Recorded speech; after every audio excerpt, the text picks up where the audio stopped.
Hello and welcome to our channel Solo Tales. और आज की हमारी मूवी का नाम है लेसन्स इन मर्डर। तो चलिए शुरू करते हैं मूवी की बेसिक प्लॉट लाइन। मूवी के ओपनिंग सीन में हमें एक आदमी को दिखाया जाता है। ये आदमी पानी के अंदर किसी लेडी के कटे हुए नाखून डाल रहा था।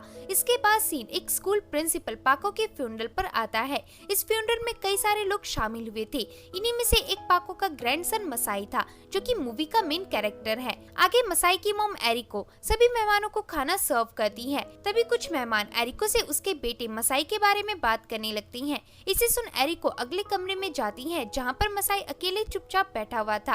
दरअसल मसाई को लोगों से जितना हो सके उतना दूर रहना अच्छा लगता था। तभी मसाई के रिलेटिव्स मसाई को अपने पास बुलाते हैं और फिर मसाई उनके पास जाता है। इधर हमें पता चलता है कि मसाई लॉ की पढ़ाई कर रहा है। आगे मसाई की फैमिली पाको के लिए प्रेयर कर रही थी। प्रेयर के बाद मसाई का डैड किमुरा मसाई से कहता है कि तुम्हारी दादी के रिस्पेक्ट के लिए स्कूल वाले एक स्पेशल फंक्शन ऑर्गेनाइज कर रहे हैं, उसमें तुम्हें भी बुलाया है। लेकिन मसाई उसमें जाने से मना कर देता है, जिसे सुन किमुरा वहाँ से चला जाता है। दरअसल मसाई और उसके डैड किमुरा की बिल्कुल नहीं बनती थी। नेक्स्ट सीन में मसाई किचन में होता है। यहाँ मसाई के लिए कुछ लेटर्स आए थे। मसाई लेटर खोलकर पढ़ता है तो इसमें लिखा था, मसाई मैं यमाटो हूँ, शायद तुम्हें मैं याद होऊंगा। अब तुम सोच रहे होगे कि मैं तुम्हें ये लेटर इतने अचानक से क्यों लिख रहा हूँ। तो असल में मुझे तुमसे कुछ जरूरी बात करनी है, प्लीज मुझसे एक बार मिलने जरूर आना। फिर इसके बाद मसाई साइकिल से यमाटो की पुरानी बेकरी तक पहुंचता है, लेकिन इस वक्त बेकरी बंद पड़ी थी। फिर हमें फ्लैशबैक दिखाया जाता है। इसमें हम यमाटो को देखते हैं। यमाटो वही इंसान है जो ओपनिंग सीन में कटे हुए नाखून पानी में फेंक रहा था। दरअसल यमाटो ने ही मसाई को लेटर लिखा था। यमाटो पेशे से एक बेकर था और उसकी खुद की बेकरी थी। एक दिन यमाटो की बेकरी में एक हाई स्कूल स्टूडेंट रीता आती है। यमाटो को हाई स्कूल के हार्ड वर्किंग स्टूडेंट्स बहुत अच्छे लगते थे। यमाटो रीटा से वो कौन सा सब्जेक्ट पढ़ रही है इस बारे में पूछता है, जिस पर रीटा बताती है कि वो इंग्लिश पढ़ रही है। फिर इसी तरह से यमाटो रीटा से जान पहचान बढ़ाता है। रात में दिखाया जाता है कि यमाटो ने रीटा को किडनैप कर लिया था। यमाटो रीता को खींचते हुए अपने लेक हाउस में ले चलता है। असल में यमाटो एक साइको किलर था। यमाटो रीटा को बांधकर उसके हाथ को कसके पकड़ लेता है और एक नाइफ से उसका नाखून निकालने लगता है। इसी तरह से यमाटो कई और लोगों को टॉर्चर कर चुका था, जिससे वह लोग मर गए थे। मरने के बाद यमाटो विक्टिम की लाश को अपने गार्डन में गाड़ कर उसकी जगह एक नया पौधा लगा देता था, जिस वजह से वो कभी नहीं पकड़ा गया। फिर हमें कोर्ट का सीन दिखाया जाता है। यहाँ हमें पता चलता है कि यमाटो की एक लेडी ने रिपोर्ट कर दी थी, लेकिन अब वो लेडी मर चुकी है और फिर से उस लेडी के मर्डर का इल्जाम यमाटो पर ही लगा है। लेकिन यमाटो बताता है, मुझे पता था कि वो लेडी जरूर पुलिस वालों को रिपोर्ट करेगी। ये जानकर भी मैं उस लेडी को मारने उसके पीछे नहीं भागा। दरअसल मैं सिर्फ लेट टीनेजर्स को अपना शिकार बनाता हूँ। प्लस एक और बात ये है कि मैं बॉडी को गार्डन या फिर खुली जगह में नहीं फेंकता, बल्कि उन्हें जलाकर पेट के नीचे गाड़ देता हूँ। अगर मैंने उसकी भी लाश को पुराने मेथड से गाड़ा होता तो शायद पुलिस को मेरे और उस रिपोर्ट के बारे में कभी पता ही नहीं चलता। अब सीन फिर से मसाई पर आता है। मसाई अपने कॉलेज में ज्यादा लोगों से बात नहीं करता था। इधर मसाई यमाटो का वही लेटर पढ़ रहा था। छुट्टी के बाद जब मसाई घर जा रहा होता है, तभी रास्ते में उसे अकारी नाम की एक लड़की रोक लेती है। अकारी कहती है, तुम्हें मैं याद हूँ, हम दोनों सेम जूनियर स्कूल में थे और अब कोइंसिडेंटली हम सेम कॉलेज में हैं। तो अकारी के ऐसा बोलते ही सीन कट हो जाता है। अगले सीन में मसाई को पता चल गया था कि यमाटो इस वक्त जेल में है, इसलिए मसाई यमाटो से मिलने जेल जाता है। जेल का रिसेप्शनिस्ट मसाई को उसकी स्लिप देकर अपने नंबर का इंतजार करने को कहता है। फिर थोड़ी देर बाद मसाई की बारी आ जाती है। इसे देखकर मसाई जैसे ही खड़ा होता है, वैसे ही मसाई को कोई ओवरटेक करके एक आदमी जेल से बाहर चला जाता है। ये आदमी मसाई को थोड़ा मिस्टीरियस लगा था। आगे मसाई 10th फ्लोर में जाकर वहाँ की जेल का दरवाजा खोलता है। फिर थोड़ी देर बाद वहाँ यमाटो को लाया जाता है। यमाटो मसाई को काफी समय बाद देख रहा था, क्योंकि मसाई के पेरेंट्स ने बचपन में ही उसे बोर्डिंग स्कूल में भेज दिया था। यमाटो कहता है, शायद तुम्हें पता होगा कि मैं किस वजह से अंदर हूँ।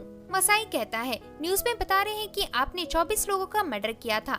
मैं आपसे पूछना चाहता हूँ कि क्या आप मर्डर उस वक्त से कर रहे हैं जब मैं छोटा था। यमाटो कहता है, हाँ। मसाई कहता है, तो क्या आपने कभी मुझे मारने के बारे में सोचा था। यमाटो कहता है, बिल्कुल नहीं, मैं सिर्फ 17 से 18 साल के लोगों का मर्डर करता था। तुम उस वक्त काफी छोटे थे, मुझे आज भी याद है कि तुम हर बार स्कूल से सीधा मेरी शॉप में आकर मिक्स फ्लेवर शेक मांगते थे। मसाई कहता है, मैंने कभी नहीं सोचा था कि आप जैसा आदमी ऐसा काम भी कर सकता है। यामाटो कहता है, कई बार चीजें हमारी सोच के हिसाब से नहीं होती। वैसे मैंने तुम्हें यहाँ ये बताने बुलाया है कि मुझे फांसी की सजा हुई है और मैंने अपने सारे गुनाह एक्सेप्ट कर लिए हैं, लेकिन एक गुनाह मैंने नहीं किया। दरअसल मैंने 23 विक्टिम्स की हत्या की थी, लेकिन 24 विक्टिम्स को मैंने नहीं मारा था। 24वां विक्टिम एक 26 साल की महिला थी। मैं आखिर इतनी उम्र की औरत को क्यों मारूंगा? साथ ही मैं अपने विक्टिम्स को मारने के बाद उसका नामो निशान नहीं छोड़ता था। विक्टिम्स की डेड बॉडी मिलना तो दूर की बात है। इन शॉर्ट मैं ये कहना चाहता हूँ कि आखिरी मर्डर मैंने नहीं किया, बल्कि ये मर्डर मुझ पर जबरदस्ती थोपा जा रहा है, पर कोई मुझ पर विश्वास नहीं करेगा। तुम मेरे लॉयर से मिलकर उस केस की डिटेल्स मांगना। ऐसा बताते ही पुलिस वाला यामाटो को वहाँ से ले जाता है, क्योंकि यामाटो का टाइम खत्म हो गया था। अब इधर मसाई के एक्सप्रेशन से हम समझ पाते हैं कि वो इस मर्डर को लेकर काफी क्यूरियस है।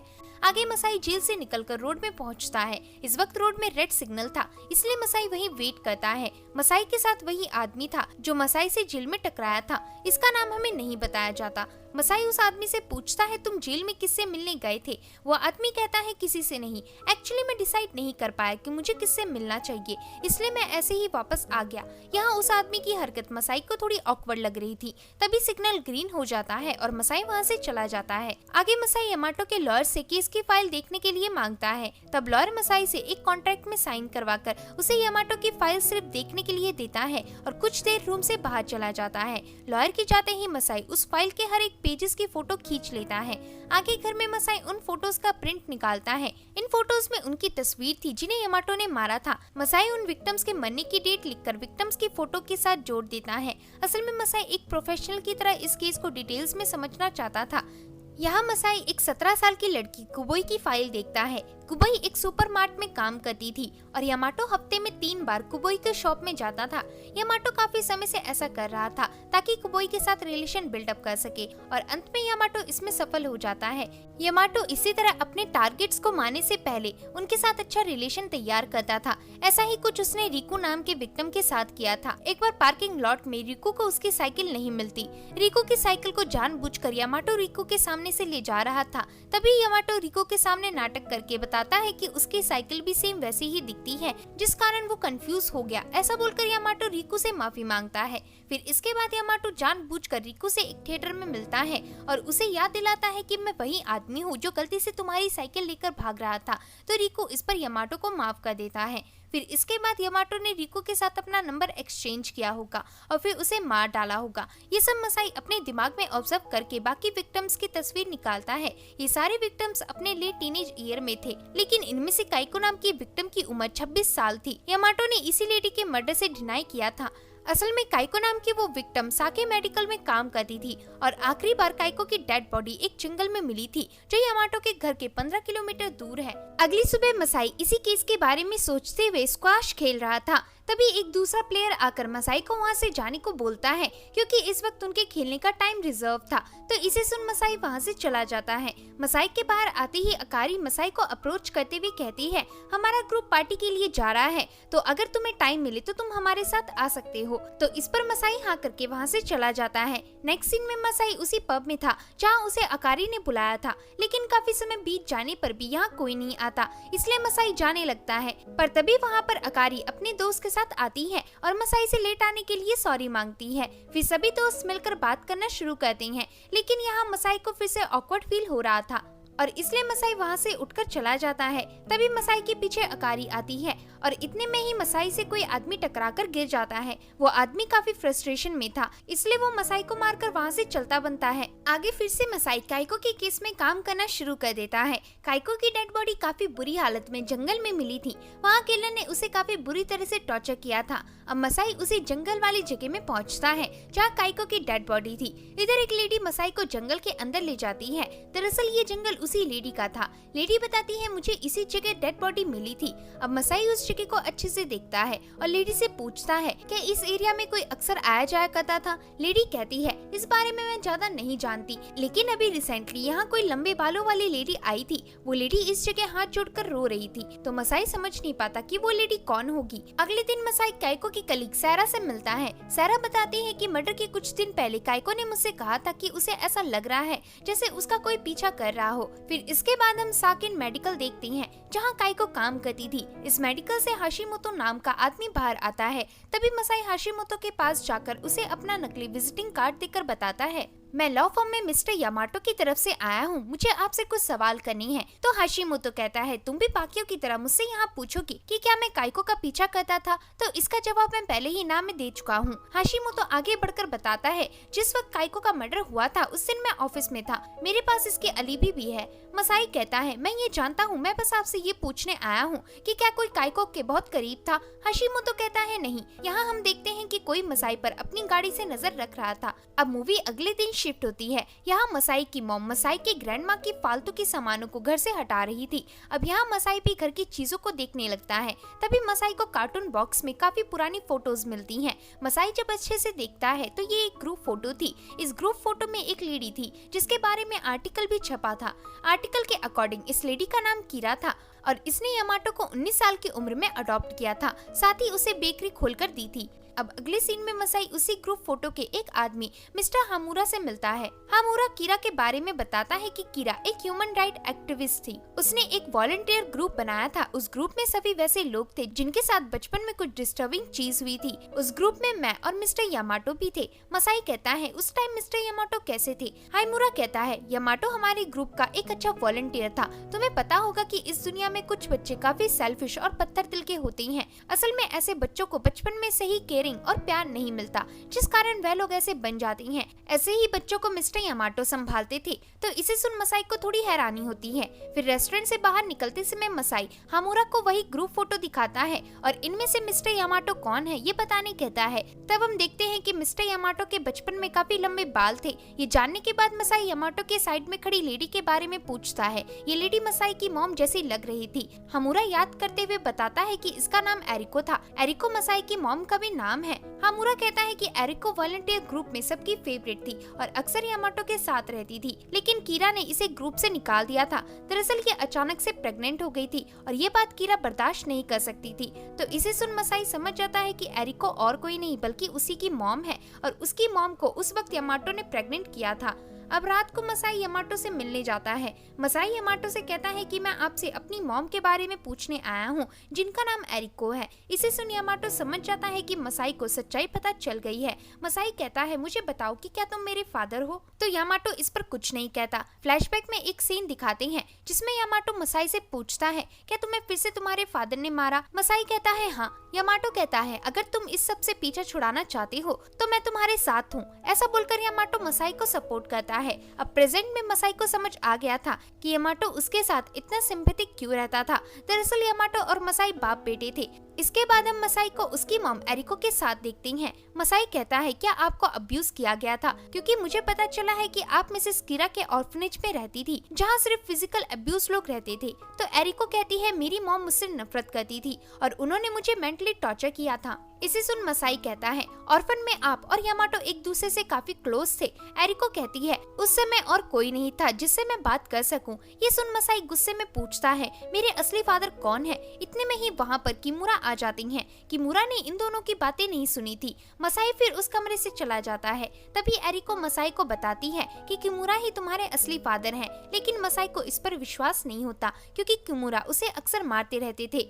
कमरे में मसाई न्यूज चेक करता है तो उससे उसे पता चलता है कि यामाटो को काइको के मर्डर का दोषी मान लिया गया है और बहुत जल्दी उन पर सेक्शन 157 लागू होगा। अगले दिन हम जज को देखते हैं जो यामाटो पर सेक्शन 157 लागू करवाता है। फिर इसके बाद कोर्ट के कुछ लोग आकर यामाटो के आसपास बॉर्डर बना देते हैं। दरअसल अगर कोई बयान देने वाला कल्प्रिट से डर रहा हो या अपनी पहचान छुपाना चाहता हो तो कोर्ट सेक्शन 157 के तहत उस कल्प्रिट की जानकारी कवर कर देती है ताकि कल्प्रिट विटनेस का चेहरा ना देख सके। इसके बाद कोर्ट में उस विटनेस का बयान सुना जाता है जिसमें विटनेस यामाटो को काइको के केस का मुजरिम बता रहा था। इसके बाद हम मसाई को देखते हैं। मसाई पूछता है कि यामाटो पर सेक्शन 157 क्यों लागू किया गया। यामाटो का लॉयर बताता है ये बयान इत्सुकी से जुड़ा हुआ है जब इत्सुकी 10 साल का था। फिर फ्लैशबैक में हम यामाटो को देखते हैं। यामाटो पर बच्चे गलती से बॉल मार देती हैं जिसके बाद यामाटो भी उनके साथ खेलने लगता है। दरअसल यामाटो बच्चों के साथ इसलिए खेलता था क्योंकि वो उनसे आसानी से जीत जाता था।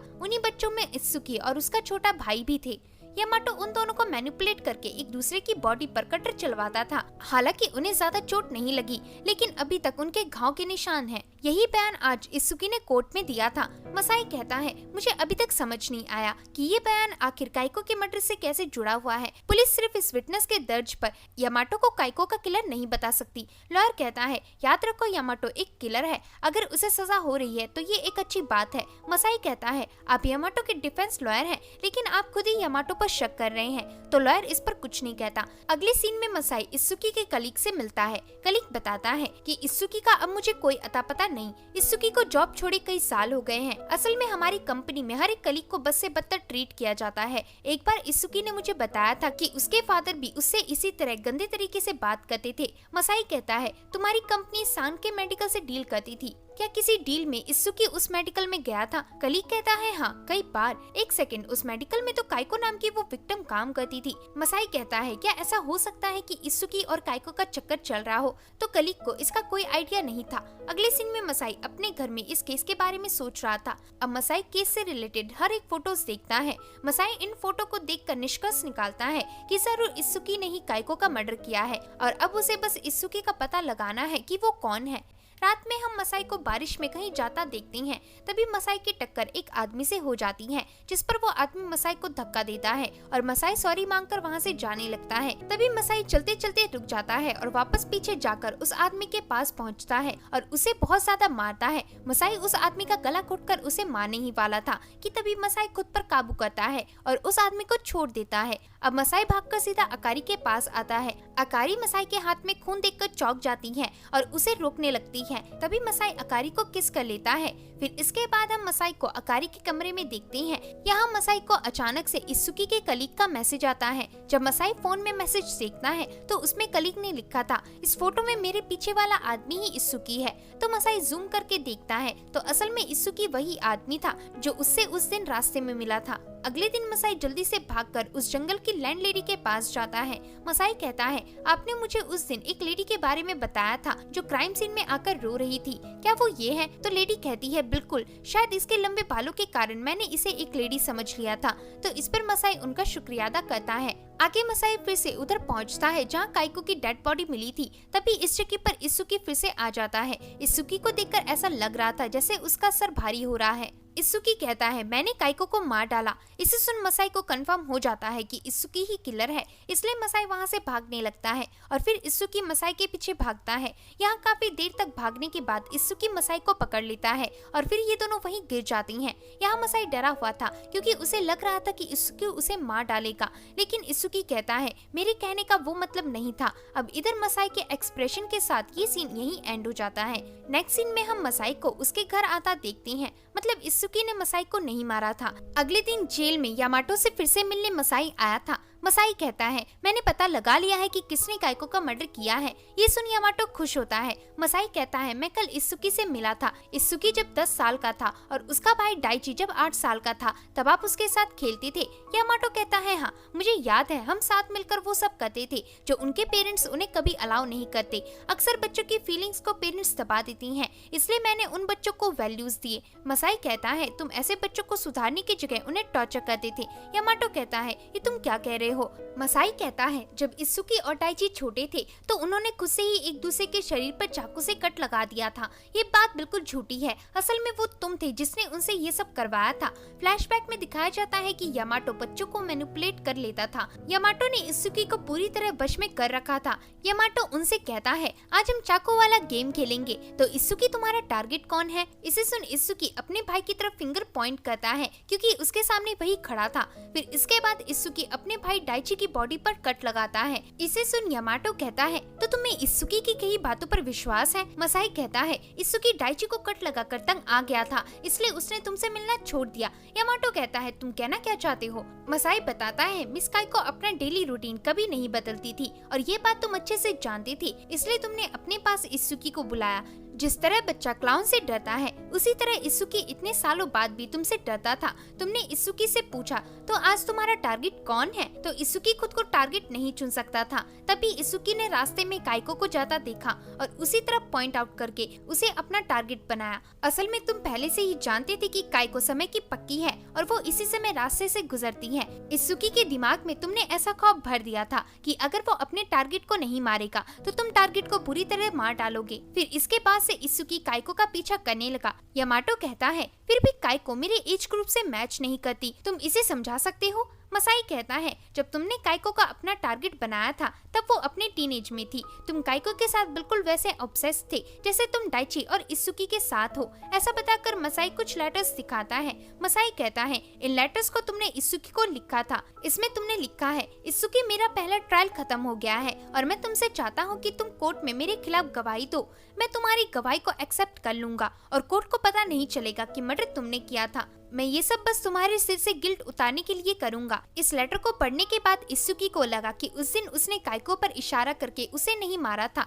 इसी कारण तुमने उसे मार डाला। यानी इस सब का कसूरवार इत्सुकी खुद को समझने लगा। मसाई आगे कहता है जब कोई आदमी पछतावे में होता है तब तुम्हें काफी मजा आता है, इसलिए इत्सुकी को गुनहगार जैसा लगे उसके लिए तुमने उसे ये लेटर लिखा। यामाटो कहता है जो भी बातें तुमने इत्सुकी से सुनी है वो बिल्कुल झूठी है। मैं तुम्हारी तारीफ करता हूँ क्योंकि तुम इस केस में इतने आगे निकल गए, लेकिन अंत में इत्सुकी ने तुम्हें गुमराह कर दिया जिस कारण मैं डिसअपॉइंट हूँ। असल में इत्सुकी ने काइको से कई बार प्यार का इजहार किया था लेकिन काइको उसे रिजेक्ट कर रही थी। काइको की आदत थी कि वो हमेशा अकेले घर जाती थी। इसी का फायदा उठाकर इत्सुकी ने उसे मारकर जबरदस्ती अपनी कार में बिठा दिया और जंगल की तरफ लेकर गया। इसके बाद उसे डर लगा कि कहीं वो पकड़ा ना जाए, इसलिए उसने तुमसे कांटेक्ट किया और तुम्हें झूठ बताया।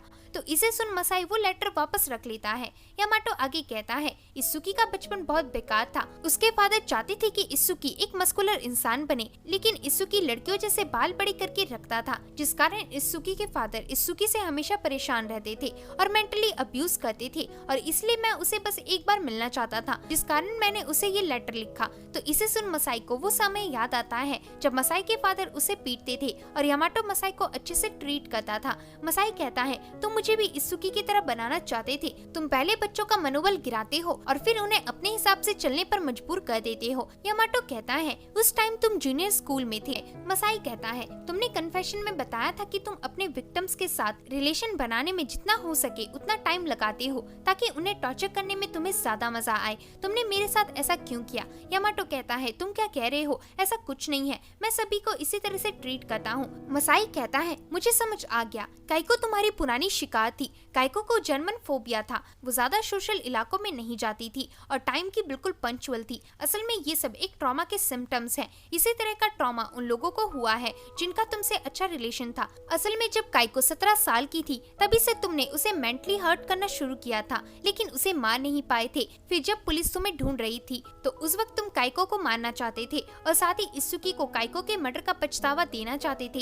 इस केस में तुमने मुझे भी कंट्रोल किया और मुझसे इस केस की तहकीकात करवाई। दरअसल तुम्हें लोगों को कंट्रोल करने में सुकून मिलता है। फिर हमें फ्लैशबैक में दिखाया जाता है कि जब काइको ऑफिस से लौट रही थी तभी यामाटो ने उसे पकड़ लिया और अपनी वैन में जबरदस्ती डाल दिया। इसके बाद यामाटो ने काइको को बहुत बुरी तरह से टॉर्चर करके उसे मार डाला। तो ये सब सुन यामाटो सहम जाता है। यामाटो कहता है शायद तुम अब मुझे अपना फादर नहीं मानते। मसाई कहता है तुमने अपने बच्चे को जला दिया था। यामाटो कहता है अच्छा, तो तुम्हें तुम्हारी मॉम ने असलियत बता दी है। असल में हमने उस बच्चे को वहीं डिकम्पोज कर दिया था और तुम मेरे बेटे नहीं हो। मैंने बस तुम्हें भी बाकियों की तरह मैनिपुलेट किया ताकि तुम केस को लेकर सीरियस रहो। इसे सुन मसाई अपनी चोट का निशान दिखाता है। मसाई कहता है मैं एक इंसान को मारने ही वाला था, लेकिन मैं ऐसा नहीं कर पाया। उसी समय मुझे पता चल गया था कि हमारा कोई रिश्ता नहीं है। तो इसे सुन यामाटो मसाई के दिमाग की तारीफ करते हुए कहता है क्या तुम्हें और कोई सवाल है? मसाई कहता है तुमने मर्डर करने के बाद लड़की के नाखून और बहुत सारी चीजें अपने आसपास के इलाकों में छोड़ दी थी, क्यों?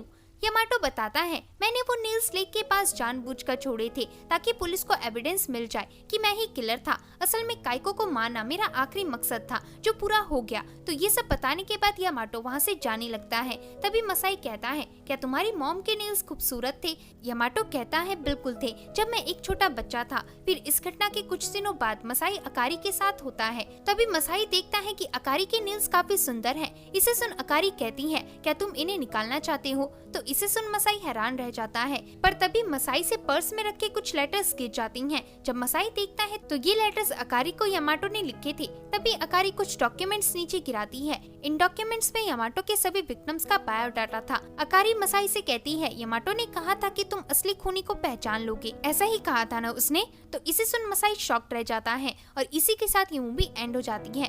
तो दोस्तों, मूवी के एंड को ऐसे ही कंफ्यूज वे में छोड़ दिया गया है, लेकिन इस मूवी के एंड से हम कई सारी थ्योरीज निकाल सकते हैं, जिनमें से एक थ्योरी ये है, असल में शायद अकारी ही वो बच्ची थी जिसे एरिको ने जन्म दिया था और यामाटो ने बड़ी चालाकी से उस जिंदा बच्ची को एक मुर्दा बच्चे से बदलकर उसे जला दिया हो और इसीलिए एरिको को ये लगा कि उसकी बच्ची मर चुकी है। तो दोस्तों, होप है कि आपको ये मूवी पसंद आई होगी। अगर वीडियो पसंद आता है तो वीडियो को लाइक और चैनल को सब्सक्राइब करें। मिलते हैं ऐसे ही एक और मजेदार वीडियो के साथ। तब तक के लिए आप अपना ध्यान रखें।